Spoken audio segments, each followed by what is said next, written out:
El viento silbaba entre las grietas de la choza de adobe como si fuera un acreedor cobrando una deuda antigua.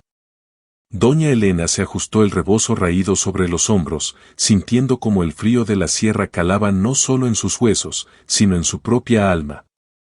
Aquella mañana, el silencio en la casa era más pesado que de costumbre. No era el silencio de la paz, sino el de la ausencia. Sus 3 hijos, aquellos a quienes había amamantado con sacrificio y guiado con manos curtidas por el campo, se habían marchado finalmente. No hubo promesas de regreso, solo una última mirada cargada de una mezcla de lástima y alivio antes de que el camión de carga se los llevara hacia las luces de la capital. A su lado, lo único que quedaba era Niebla, una cabra tan vieja que sus cuernos parecían ramas secas y su pelaje, antaño blanco como la leche, se había tornado de un gris cenizo. Niebla cojeaba de la pata trasera derecha y sus ojos estaban nublados por las cataratas, pero permanecía allí, masticando con lentitud un puñado de paja seca. Era el único ser vivo que no la había abandonado cuando la despensa se quedó vacía y el pozo comenzó a mostrar el fondo lodoso. «Solo quedamos tú y yo, muchacha», susurró Elena, acariciando la testuz del animal. «Parece que el mundo se olvidó de que todavía respiramos». La situación era desesperada. El pueblo más cercano quedaba a un día de camino a pie, y Elena ya no tenía fuerzas para cargar leña o vender quesos. La sequía había castigado la región durante 3 años seguidos, convirtiendo los campos de maíz en cementerios de tallos amarillentos. Sus hijos le habían dicho que la cabra era una carga, que debía sacrificarla o dejarla atrás para irse con ellos a un asilo de caridad en la ciudad, pero Elena se negó. No podía traicionar la única lealtad que conocía. Esa tarde, tras recoger los restos de una cena inexistente, Elena miró hacia el horizonte. Más allá de los riscos prohibidos, donde los antiguos decían que el tiempo se doblaba sobre sí mismo, se divisaba una neblina inusual, un resplandor cobrizo que no pertenecía al atardecer común. Algo en su pecho, un instinto primario que la miseria no había logrado apagar, le dictó que el final no estaba en esa choza miserable. Con un nudo en la garganta, Elena tomó una cuerda vieja, la ató al cuello de Niebla y cargó un pequeño bulto con un poco de agua y un trozo de pan endurecido. No cerró la puerta con llave, ya no quedaba nada que alguien quisiera robar, salvo sus recuerdos, y eso se los llevaba puestos en las arrugas de su rostro. «Vamos, Niebla. Si vamos a morir, que sea caminando, no esperando a que el polvo nos cubra», dijo con una firmeza que no sabía que aún poseía. Madre y animal comenzaron a descender por el sendero rocoso, dejando atrás la única vida que Elena había conocido. El camino era incierto, pero la determinación de una madre que lo ha perdido todo, menos su dignidad, empezaba a iluminar la oscuridad que se avecinaba. El descenso final hacia el fondo del valle fue una odisea de sombras y reflejos. A medida que Elena y Niebla se adentraban en la profundidad de la garganta, la temperatura comenzó a cambiar de forma drástica. El aire gélido de las cumbres fue sustituido por un vaho tibio y húmedo que acariciaba la piel como una sábana de seda. El aroma era embriagador, una mezcla de jazmín silvestre, tierra mojada y algo dulce, casi como el olor del pan recién horneado que Elena recordaba de su infancia. Al llegar al suelo del valle, la anciana se detuvo, dejando caer la cuerda de Niebla. Sus ojos, cansados de ver solo gris y ocre, se abrieron de par en par ante una explosión de color que parecía imposible. Frente a ella no había un desierto, sino un oasis oculto, una selva miniatura encerrada entre paredes de piedra caliza. Árboles con hojas del tamaño de manta se mecían sin que hubiera viento, y flores de pétalos traslúcidos emitían una luz suave, la misma luminiscencia que Elena había visto desde las alturas. «No estamos en la sierra, Niebla, esto es otra cosa», murmuró Elena, sintiendo que sus pulmones se llenaban de un aire tan puro que le provocaba un ligero mareo. En el centro del lugar, un manantial brotaba de una formación rocosa que recordaba la forma de una mano abierta. El agua no corría con estruendo, sino que se deslizaba con un susurro musical hacia una poza de aguas cristalinas. Sin pensarlo 2 veces, Elena se acercó y hundió sus manos en el líquido. estaba tibio. Al beber, sintió que un fuego suave recorría su garganta, calmando instantáneamente el dolor de sus articulaciones y la pesadez de su pecho. Niebla, movida por un instinto renovado, caminó hacia la orilla de la poza. La cabra, que apenas podía sostenerse en el viaje, comenzó a beber con avidez. Ante los ojos incrédulos de Elena, el animal empezó a transformarse. El pelaje cenizo y ralo de la cabra se volvió espeso y brillante, sus ojos, antes nublados por la vejez, recobraron un color ámbar profundo y vibrante. La cojera desapareció. La cabra se irguió con una elegancia que Elena no le veía desde hacía una década. ¿Pero qué es este lugar?, exclamó la mujer, sintiendo que sus propias fuerzas regresaban con una intensidad juvenil. Se miró las manos y notó que las manchas de la edad parecían haberse atenuado, y la rigidez de sus dedos había desaparecido. Mientras exploraba el perímetro de la poza, Elena descubrió que no estaban solas. Entre la maleza, encontró los restos de lo que alguna vez fue una pequeña choza de piedra, ahora cubierta por enredaderas de flores violetas. En el interior, sobre una mesa de madera que el tiempo no había logrado pudrir, yacía un antiguo diario de cuero y una pequeña bolsa de semillas que brillaban como si estuvieran hechas de oro. Elena comprendió entonces que aquel lugar era un secreto guardado por la propia tierra, un refugio para los olvidados, para aquellos que habían sido abandonados por la sociedad pero que aún conservaban la pureza en el alma. La soledad que la había atormentado durante meses empezó a disolverse, reemplazada por una sensación de propósito. No era un lugar para morir, era un lugar para renacer. Sin embargo, el silencio del valle fue interrumpido por un sonido que no pertenecía a ese paraíso, un crujido metálico y lejano que provenía de la parte alta de la montaña, recordándole que el mundo exterior, el de la codicia y el olvido, todavía existía. El sonido metálico que había perturbado la paz del valle se repitió, esta vez más cerca. Era el eco de motores forzados y el chirrido de neumáticos sobre la grava suelta de los senderos prohibidos. Elena, cuya audición se había agudizado gracias a las aguas del manantial, sintió una punzada de ansiedad en el pecho. Sabía que nadie subía a esas alturas por mera curiosidad. Aquellos que buscaban estas tierras baldías solían traer consigo ambiciones oscuras. Instintivamente, llamó a Niebla. La cabra, ahora vigorosa y alerta, acudió al llamado con un trote firme, colocándose delante de Elena como un escudo viviente. Juntas, se ocultaron tras la densa cortina de enredaderas que cubría la entrada de la choza de piedra. Desde allí, Elena observó cómo, en la cresta del desfiladero, 3 vehículos todoterreno se detenían, arrojando nubes de humo negro que manchaban el cielo puro del amanecer. «Son ellos», susurró Elena, reconociendo el logotipo en el costado de los camiones. Era la misma empresa minera que años atrás había intentado comprar las tierras del pueblo, prometiendo un progreso que solo trajo pozos secos y jóvenes que se marchaban a la ciudad. Desde su escondite, Elena vio a varios hombres descender de los vehículos. Portaban extraños aparatos de medición y mapas que extendían sobre los capós de los autos. Sus voces llegaban distorsionadas por el viento, pero palabras como vetas de litio y expropiación resonaban con una claridad aterradora. Estaban buscando algo bajo el suelo, y el oasis donde ella se encontraba era el epicentro de su codicia. La anciana sintió una ira que no conocía. Ese valle no era solo un refugio, era un milagro que la tierra le había confiado. Miró el diario de cuero que había encontrado y lo abrió con manos temblorosas. Las páginas, escritas con una caligrafía elegante pero antigua, hablaban de un santuario de la resiliencia. El autor, un antiguo botánico que se había refugiado allí un siglo atrás, advertía que el lugar solo era visible para aquellos que no buscaban nada para sí mismos, sino simplemente un lugar donde existir. El manantial no es solo agua, leyó Elena en voz baja, es la memoria de la tierra. Si la avaricia lo toca, el agua se tornará veneno y el valle se cerrará para siempre. Elena comprendió que no podía quedarse de brazos cruzados. Si los hombres de la minera descendían y descubrían el oasis, lo destruirían en cuestión de días. Las flores luminosas serían arrancadas, el agua sagrada sería entubada y la magia del lugar se extinguiría bajo el peso de la maquinaria pesada.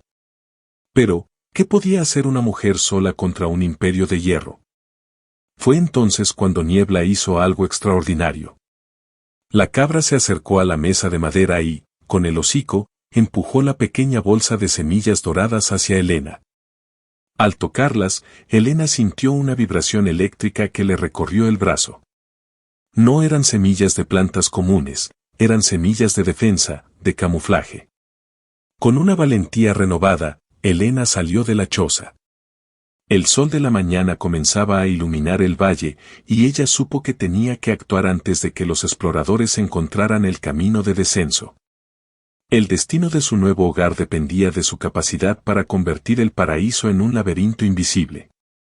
El rugido de los motores arriba en el desfiladero se hacía más insistente, como el gruñido de una bestia hambrienta. Helena sabía que no tenía mucho tiempo.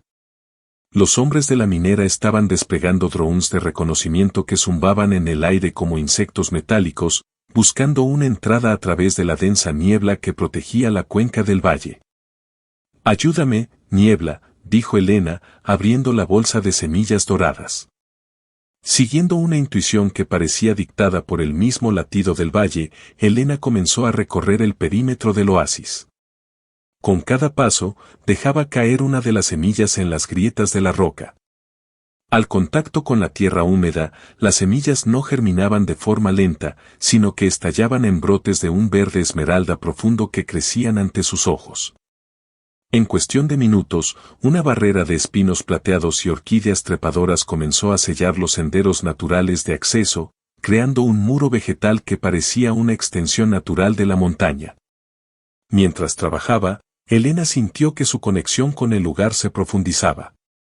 No era solo que se sintiera más joven o fuerte, era como si sus sentidos se hubieran extendido más allá de su cuerpo. Podía sentir la vibración de los pasos de los hombres allá arriba, la frecuencia de sus voces cargadas de ambición. «Aquí hay algo raro, jefe», gritó uno de los hombres desde el borde del abismo. El sensor térmico se volvió loco. «Marca una temperatura tropical aquí abajo, pero las cámaras solo muestran roca gris y neblina». «Sigan buscando», ordenó una voz ronca y autoritaria. El satélite indicó una anomalía mineral justo en estas coordenadas. Si hay un depósito de agua subterránea, lo encontraremos, aunque tengamos que dinamitar la mitad de la ladera. El corazón de Helena dio un vuelco. Dinamita. Si utilizaban explosivos, no habría barrera natural que pudiera detenerlos. Se sentó junto al manantial, buscando desesperadamente en el diario del botánico alguna respuesta. Sus dedos pasaron las páginas hasta detenerse en una ilustración que mostraba la poza de agua reflejando la luna llena, incluso a plena luz del día. El agua del santuario no solo cura el cuerpo, refleja la verdad de quien se mira en ella, rezaba el texto. Para el de corazón puro, es vida, para el de corazón oscuro, es un laberinto de sus propios miedos. Helena comprendió lo que debía hacer. No se trataba de esconder el valle, sino de mostrarle a esos hombres lo que realmente llevaban dentro. Con una calma que la sorprendió a ella misma, Helena tomó un cuenco de piedra, lo llenó con el agua del manantial y caminó hacia la entrada del muro de espinos que acababa de crear. Vertió el agua sobre las raíces de las plantas y susurró una plegaria antigua que su abuela le decía cuando la sequía amenazaba las cosechas. De repente, la neblina que cubría el valle comenzó a subir, espesándose y transformándose. Ya no era una bruma blanca y pacífica, sino un espejo gaseoso que envolvía los vehículos de los mineros. Arriba, el caos estalló. Los hombres empezaron a gritar, pero no de dolor, sino de confusión. En el reflejo de la niebla, ya no veían una montaña que conquistar, sino los rostros de sus propios fracasos, los ojos de las personas a las que habían engañado y la sombra de una tierra que reclamaba su derecho a existir. Presas de un pánico irracional, los conductores dieron marcha atrás, sus vehículos patinando peligrosamente cerca del borde. Helena observaba desde abajo, con la mano puesta sobre el lomo firme de Niebla. La naturaleza no estaba atacando, simplemente les estaba devolviendo su propia oscuridad. El estruendo de los motores alejándose en desbandada dejó tras de sí un silencio absoluto, una paz que parecía vibrar en las paredes de cuarzo del valle. Elena permaneció inmóvil durante lo que parecieron horas, asimilando el poder de la tierra que ahora habitaba. La niebla de espejismos comenzó a descender lentamente, volviendo a su estado de bruma serena, pero algo en el ambiente había cambiado. El valle ya no la veía como una invitada o una refugiada, la reconocía como su voz. Al regresar al centro del oasis, Elena notó que el manantial fluía con una intensidad renovada. El agua, al caer en la poza, emitía destellos dorados que bailaban en la superficie. Niebla, la cabra, se encontraba junto a la vieja choza, pero ya no estaba sola. Otros animales, que Elena no había visto antes, aves de plumaje tornasolado y pequeñas criaturas de piel aterciopelada, habían salido de sus escondites, perdiendo el miedo ante la presencia de la mujer. «Estamos a salvo», susurró Elena, sintiendo una plenitud que nunca conoció en sus décadas de servidumbre y sacrificio familiar. Sin embargo, al entrar en la choza para guardar el diario, notó un nuevo cambio. En la pared del fondo, donde antes solo había piedra desnuda, el agua que se filtraba desde el techo había limpiado la superficie, revelando una serie de pinturas rupestres que contaban una historia circular. Elena acercó una de las flores luminosas para ver mejor. Las imágenes mostraban a mujeres de diferentes épocas, todas acompañadas por animales guardianes, cuidando el mismo manantial. Elena comprendió con un escalofrío de asombro que ella no era la primera, ni sería la última. El valle atraía a aquellas almas que el mundo consideraba desechables, las madres olvidadas, las abuelas abandonadas, aquellas que habían dado toda su energía vital para nutrir a otros y se habían quedado secas. El santuario no solo les devolvía la salud, les otorgaba una soberanía que la sociedad les había arrebatado. En ese momento, Elena sintió una extraña vibración en su bolsillo. Sacó el viejo teléfono móvil que sus hijos le habían dejado, un aparato que ella apenas sabía usar y que no había tenido señal en semanas. Para su sorpresa, la pantalla brillaba. Tenía una docena de llamadas perdidas de Julián, su hijo mayor. Dudó por un momento. Su corazón, ahora fortalecido por el valle, ya no sentía el peso del rencor, sino una forma superior de desapego. Pulsó el botón de retorno de llamada. «¿Mamá? Mamá, responde». La voz de Julián sonaba distorsionada, cargada de una ansiedad que Elena ya no reconocía como propia. Los abogados dicen que la propiedad de la sierra tiene un valor inmenso, que han encontrado algo allí abajo. Estamos yendo a buscarte, mamá. Queremos llevarte a la ciudad, a una casa de verdad. Dinos dónde estás. Elena miró a su alrededor. Vio los árboles que respiraban, el agua que sanaba y a niebla, que la observaba con una sabiduría milenaria en sus ojos color ámbar. Escuchó la avaricia disfrazada de preocupación en la voz de su hijo, el mismo que la había dejado con una cabra vieja y una despensa vacía cuando pensó que ella no valía nada.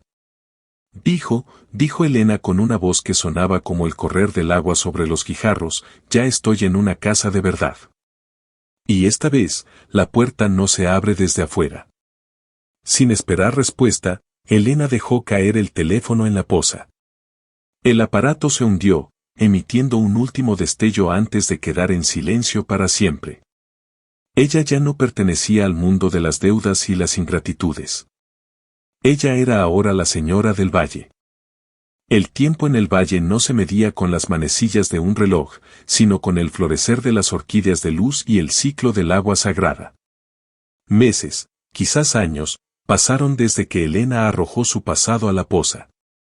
En el mundo exterior, la noticia de una montaña inexpugnable se convirtió en una leyenda local. Los ingenieros de la minera nunca pudieron regresar, cada vez que lo intentaban, las brújulas giraban sin control y una neblina impenetrable los devolvía al pie de la sierra, exhaustos y confundidos. Elena, por su parte, ya no era la mujer encorvada que abandonó la choza de adobe. Su piel había adquirido un matiz oliváceo y saludable, y sus cabellos blancos ahora brillaban con la fuerza de la plata pura. Ya no necesitaba el pan endurecido, el valle le proveía de frutos dulces y raíces que sabían a miel y tierra fresca.